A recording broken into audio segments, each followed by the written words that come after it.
नमस्कार, times of Swaraj में आप सबों का स्वागत है और मैं हूं संतोष सिंह।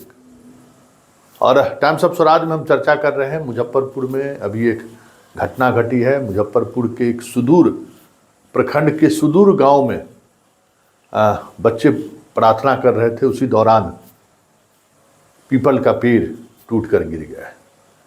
तो ये कोई ऐसी बात नहीं है। पाठक जी को यही समझने की जरूरत है कि बिहार में जो शिक्षा व्यवस्था बरसों बरस नहीं दशकों से जो चली आ रही है, उसमें स्कूल का रिश्ता सिर्फ छात्र और शिक्षकों का नहीं है। स्कूल से पहले तो बहुत सारे रिश्ते लोगों का जुड़ा रहता था। गांव में शादी विवाह भी स्कूल में एकमात्र वही बिल्डिंग हुआ करता था जहां लोग खपड़ेल ही सही, जहां लोग शादी विवाह और बारात ठहराते थे। तो किस तरीके का रिश्ता रहा होगा आप सोच सकते हैं। पेड़ रहे स्कूल कैंपस में, वो कंसेप्ट के पीछे भी एक कंसेप्ट है कि गर्मी के समय में पेड़ के नीचे बच्चे पढ़ते हैं, ठंड के समय में भी बच्चे लोग बाहर बैठकर पढ़ते हैं। तो ये पढ़ाई की व्यवस्था हमारे ग्रामीण समाज में आज भी व्याप्त है। और वहाँ आप शहर से लड़कियाँ भेज रहे हैं, जाओ पढ़ाओ वहाँ। इस माहौल में अभी देख लीजिए, एक हम ये सुना रहे हैं कि उस घटना के बाद लोग काफ़ी आक्रोशित थे।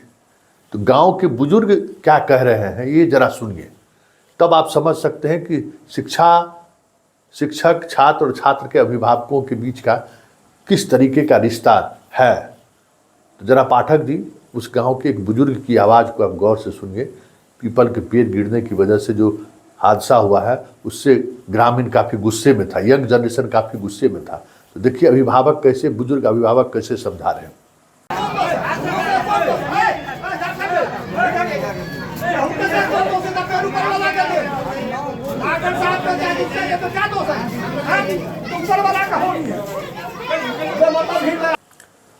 तो आपने सुना, करे ये तो ऊपर वाला का देन है, इसमें मास्टर साहब का कौन है। मतलब मास्टर साहब की पिटाई तय व्यवस्था था।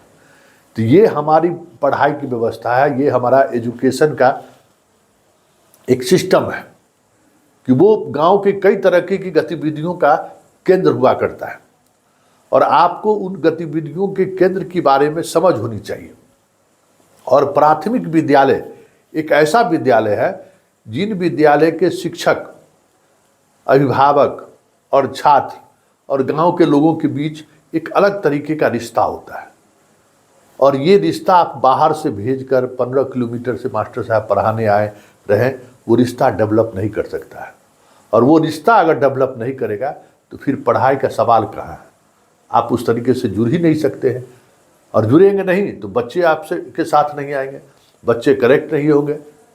चलिए ये देखिए पाठक जी किस तरीके से आपका ग्रामीण स्कूल व्यवस्था है। कहाँ कब कौन हादसा हो जाए, क्या हो जाए, कोई नहीं जानता है।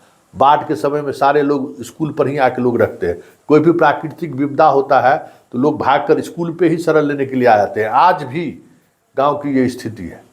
तो आपको ये भी समझना होगा कि आप गांव में जो लड़कियों को बार बार कह रहे हैं, लड़कों को बार बार कह रहे हैं कि हम आपको गांव में पोस्ट कर रहे हैं और गांव में 5 साल तक आपको रहना है, तो गांव में रहने के लिए क्या क्या चीज़ें फेस करनी पड़ती है, आज की घटना से हमें लगता है कि आपको एक समझ बनानी चाहिए। चलिए शुक्र है कि सभी बच्चा सकुशल है और अभिभावकों में जो एक रोष अचानक भड़का था उसको स्थानीय लोगों ने, स्थानीय बुजुर्गों ने उस रोष को शांत करने का काम किया है। यही बिहार है।